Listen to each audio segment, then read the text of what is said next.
નમસ્કાર, સમાચાર જસ્ટિનમાં હું છું ધ્રુવિશા આપની સાથે સમાચારોની શરૂઆત કરીએ. ઇલેક્શનની તમામ અપડેટ્સ પડે સૌથી પહેલા ગુજરાત ફર્સ્ટ આપણા સુધી પહોંચાડી રહ્યું છે. લોકસભાની ચૂંટણી વચ્ચે કોંગ્રેસના નેતા સામ પિત્રોડાનું મોટું નિવેદન સામે આવ્યું છે, જેના કારણે વિવાદ પણ થયો છે.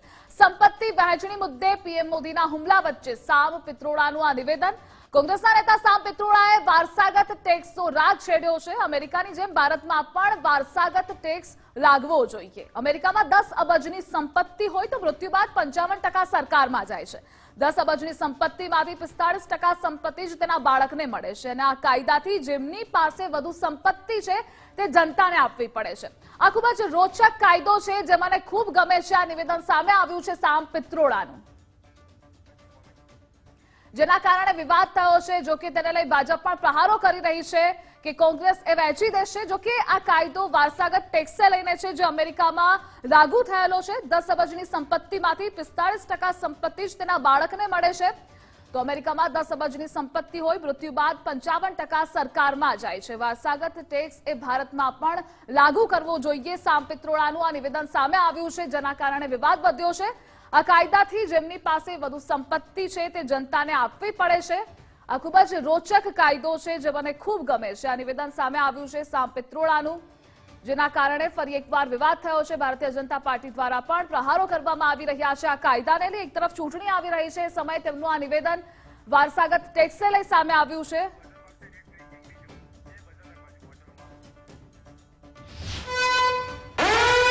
વધુ એક ઇલેક્શન બ્રેકિંગ સામે આવી રહ્યા છે. સામ પિત્રોડાના નિવેદનને લઈ વિવાદ શરૂ થયો છે. સંપત્તિ મુદ્દે પિત્રોડાના નિવેદન મુદ્દે ભાજપે પ્રહાર કર્યા છે. કોંગ્રેસે ભારતનો નાશ કરવાનો નિર્ણય કર્યો. ભાજપ આઈટી સેલના વડા અમિત માલવિયાએ સોશિયલ મીડિયા પ્લેટફોર્મ એક્સ પર પોસ્ટ કરી છે. સામ પિત્રોડાએ 50% ટેક્સની વકાલત કરી. કોંગ્રેસ તમારી 50% સંપત્તિ છીનવી લેશે. આરોપ લગાવ્યો છે ભારતીય જનતા પાર્ટીએ. તમે જે ભેગું કર્યું છે કોંગ્રેસ છીનવી લેશે. સામ પિત્રોડાએ વારસાગત ટેક્સ લાગુ કરવો જોઈએ તેવું નિવેદન આપ્યું છે, જે ખૂબ જ રોચક કાયદો છે. ભારતમાં પણ લાગુ કરવો જોઈએ. અને આ જ નિવેદનને લઈ ભારતીય જનતા પાર્ટીની પ્રતિક્રિયા સામે આવી છે. આરોપો પ્રત્યારોપો સોશિયલ મીડિયા પ્લેટફોર્મ એક્સ પર પણ થઈ રહ્યા છે. કોંગ્રેસ તમારી સંપત્તિ છીનવી લેશે 50%. તમે જે ભેગું કર્યું છે કોંગ્રેસ છીનવી લેશે. સામ પિત્રોડાએ 50% ટેક્સની વકાલત કરી છે. ભાજપ આઈટી સેલના વડા અમિત માલવિયાએ સોશિયલ મીડિયા પ્લેટફોર્મ એક્સ પર આ પોસ્ટ કરી છે, જેને લઈ પ્રહાર કરવામાં આવ્યા છે.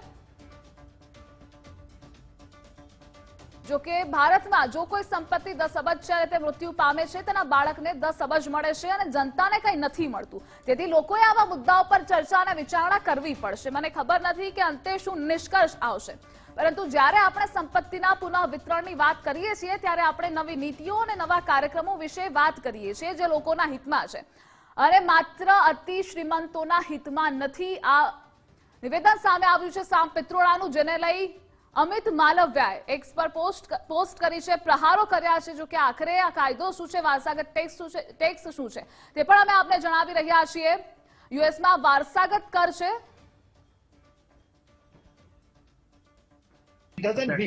Doesn't mean that you are going to take their wealth and give it to somebody. It means to create new policies so the concentration of wealth can be prevented. It's like Monopoly Act. Okay? It doesn't mean that I'll take your shirt away. All right? How do you read that? I don't understand. How can you do that? Okay? It's not physically possible to do that.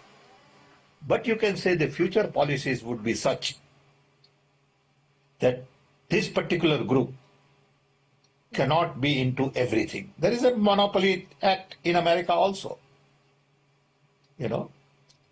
We have to make sure that few people become so rich that they begin to run government. We have to make sure that's the requirement in democracy, everywhere in the world. Nothing wrong in being rich, nothing wrong in accumulating wealth, but to what point? Let me tell you, in America, there is an inheritance tax. So if, let's say, one has $100 million worth of wealth, and when he dies, he can only transfer probably 45% to his children. 55% is grabbed by government. Now that's an interesting law. It says you in your generation made wealth, you are leaving now, you must leave your wealth for public. Not all of it, half of it. Which to me sounds fair. In India, you don't have that. If somebody is worth 10 billion and he dies, his children get 10 billion. Public get nothing.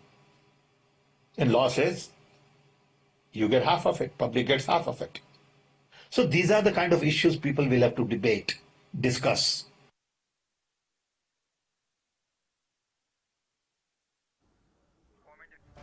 સામ પિત્રોડાનું આ નિવેદન સામે આવ્યું છે. કોંગ્રેસે 50% સંપત્તિ છીનવી લેશે. જો કે વિવાદ વધતા સામ પિત્રોડાએ તરત જ સ્પષ્ટતા પણ કરવી પડી છે. તેણે વિરાસત ટેક્સ ભારતમાં પણ લાગુ કરવામાં આવે તેવી તેઓની માંગ છે. આ ખૂબ જ રોચક કાયદો છે તેવું પણ તેમનું નિવેદન સામે આવ્યું છે. જો કે કોંગ્રેસ તમારી 50% સંપત્તિ છીનવી લેશે. જે તમે ભેગું કર્યું છે કોંગ્રેસ છીનવી લેશે. ભારતીય જનતા પાર્ટીના અમિત માલવિયા, જેને સોશિયલ મીડિયા પ્લેટફોર્મ એક્સ પર પોસ્ટ કરી છે, પ્રહારો કર્યા છે જે લોકોના હિતમાં છે અને માત્ર અતિ શ્રીમંતોના હિતમાં નથી તેવું સામ પિત્રોડાએ કહ્યું છે. યુએસમાં વારસાગત કર છે તે ભારતમાં પણ લાગુ કરવો જોઈએ. જે અમીર વધુ અમીર બની રહ્યો છે, ગરીબ વધુ ગરીબ બની રહ્યો છે, તેને જ સંદર્ભે તેણે આ ટ્વીટ કર્યું છે. જો કોઈ વ્યક્તિની સંપત્તિ એ વધારે હોય તો તેણે થોડી સંપત્તિ એ દેશને પણ આપવી જોઈએ, જનતાને આપવી જોઈએ. જ્યારે તે મૃત્યુ પામે છે ત્યારે તેના બાળકોને 45% સંપત્તિ મળવી જોઈએ. અને આ જ મુદ્દે ભારતીય જનતા પાર્ટી દ્વારા પ્રહારો કરાયા છે. સામ પિત્રોડાએ 50% ટેક્સની વકાલત કરી છે. આપણી સાથે મનીષ દોશી જોડાઈ ગયા છે. મનીષભાઈ, પહેલા તો ગુજરાત ફર્સ્ટમાં આપનું સ્વાગત. સામ પિત્રોડાએ જે વિરાસત ટેક્સ ભારતમાં લાગુ કરવો જોઈએ આ નિવેદન આપ્યું છે, કઈ રીતે જોવો છો આપ આ નિવેદનને? ભારતીય જનતા પાર્ટી પ્રહાર પણ કરી રહી છે કે કોંગ્રેસે લૂંટવા માટે આ કરે છે, સંપત્તિ 50% છીનવી લેશે.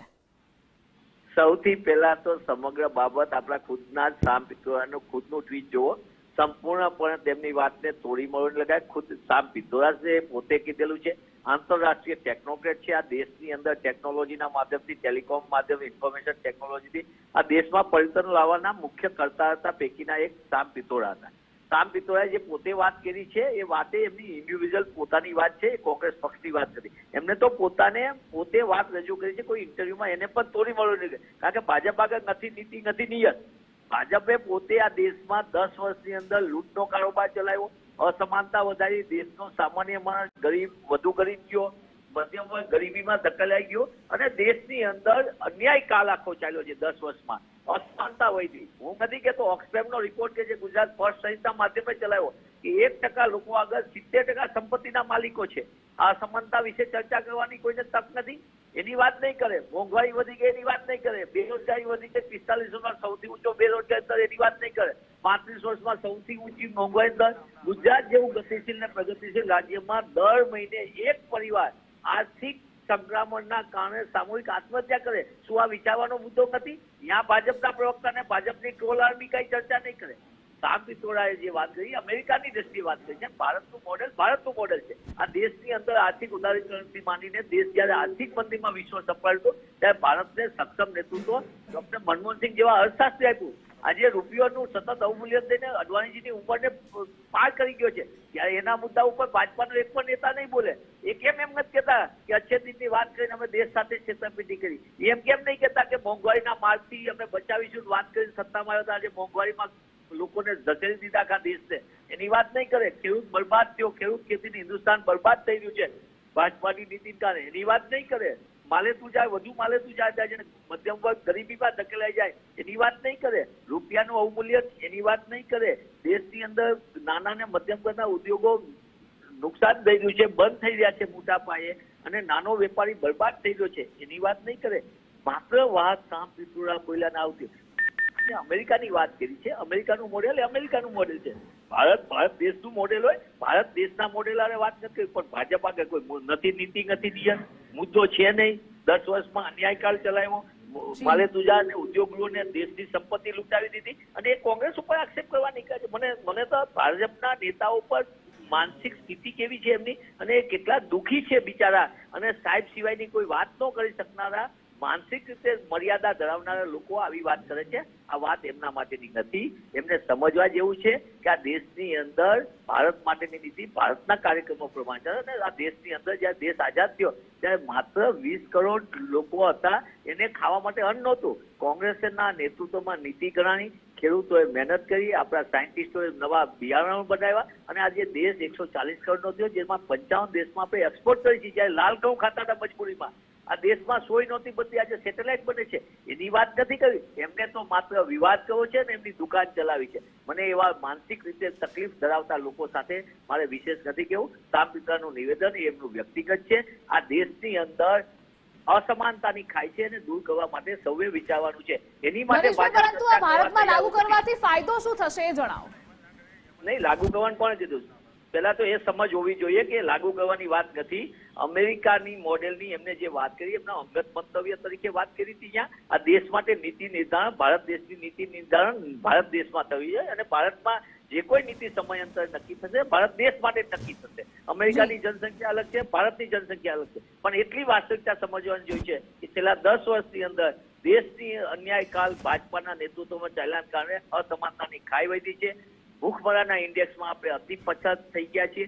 આપણે તકલીફ છે, ગરીબી રેખામાં લોકો સતત ધકેલાઈ રહ્યા છે. એને માટે કોઈ જવાબદાર હોય તો ભારતીય જનતા પાર્ટીની ભ્રષ્ટ નીતિ રીતિ જવાબ છે. અને મારી છેલ્લી વાત, આ દેશમાં 10 વર્ષની અંદર ભાજપે દેશના જનતા આગળથી 130 કરોડ જનતા આગળથી 30 લાખ કરોડ રૂપિયા પેટ્રોલ ડીઝલના એક્સાઇઝના નામે લૂંટ ચલાવી છે. એનો જવાબ પણ ભાજપ આપે.